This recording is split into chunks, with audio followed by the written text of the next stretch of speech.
told us you spoke at the end of the second period, and you probably went out and hit maybe your best period of the year after that. Talk about the third period and what you guys did well to earn that. Just we were on the attack. We were aggressive. We were fearless. Went after them, and yes, I said it after the game. I thought that turned it right back over to Oki. I thought he did a great job in between second and third, and even post game went right back to him for further comments because it was a great job, and it was a leadership move, but a collective effort, and we have lots and lots of leaders in that room that took lots of initiative. What do you think about the way that even when you're down to 10 forwards, a lot of guys just did the little things, whether it's Dylan, getting to that puck late to draw the penalty, or what Peyton did throughout the night? Key. Obviously we've gone 11 forwards and 7D, and part of the benefit and bonus of that is, these are the guys fight through and find a way. And, we stuck with that group and for that fight tonight, obviously. And then with Zemgus going down, guys had some high minutes, but when you have 11, you can use, Tuck more, you use Skinner more, you use Middlestead more. So, there are some advantages to that where guys can get in a quicker rhythm with fewer guys, and I felt that was the case tonight. You said playing fearless in the third period. You had gone 5 periods without a goal against that team this year. I mean, that second intermission, how much desperation or fear did you feel in your team at that point when you're down 2-0? Well, I felt our team was a little very competitively upset. There's other words to describe that, but they were not happy in a very competitive manner, and were ready to take more initiative. And that was, I don't think they were conscious that they hadn't scored in 4 periods. I think they were very conscious that they felt they should have scored already and determined to score now. And that was evident by the action in the third. Did you feel the one line that was good all night was the Krebs line? It seemed like right from the start they were going fast and creating opportunities, especially Peyton. I mean, he looked really on his game.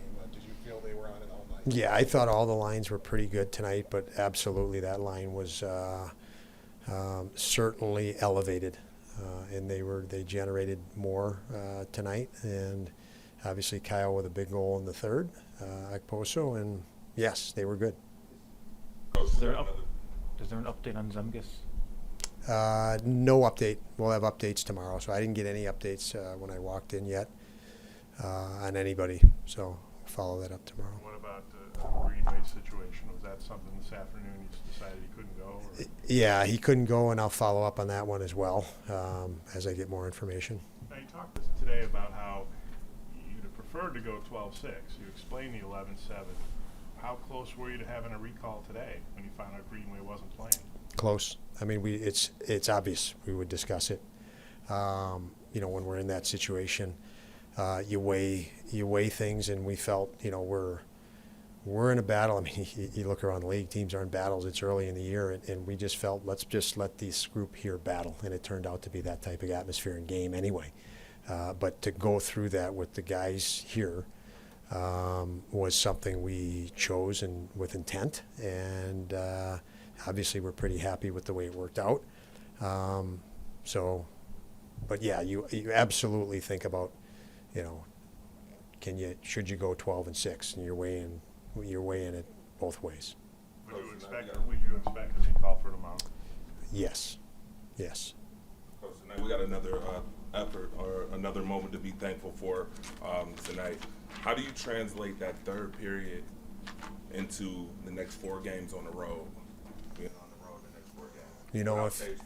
If you could do that and you bottle it, you'd make a lot of money. So that's the quest for every single team in the league is how do you carry it from one game to the next? And that's sports. That's why it's exciting to watch the next game, and that's why it's challenging. You go in every night and you got another $80 million payroll against you, and it's not easy. So we'll hop on the plane and get as much rest as we can and get ready to go for tomorrow.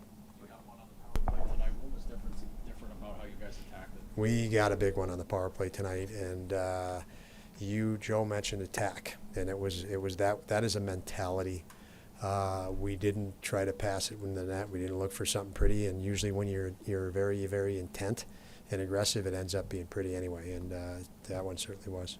What do you think about the way Lucan had played, especially late, keeping that a close game for you guys? Hugo was very, very good. And where I think he was, what I liked most about him being very good is his confidence. He looked extremely confident. I thought our defenseman did a nice job again, certainly on the back sides of him. You know, he covered pucks in front of him when and this is a team that scores a lot of backdoor goals and backdoor plays, and I thought our defensemen were very good in that area around him and allowed him to just focus on directly in front.